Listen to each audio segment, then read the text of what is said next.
और हमारे प्रधानमंत्री नरेंद्र मोदी जी का दृष्टि हुआ कि पद्मश्री मिला।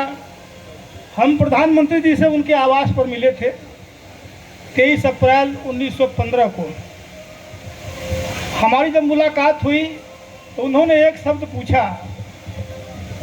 कि विष्णु जी आपको ये यश भारती किस विधा में मिला है।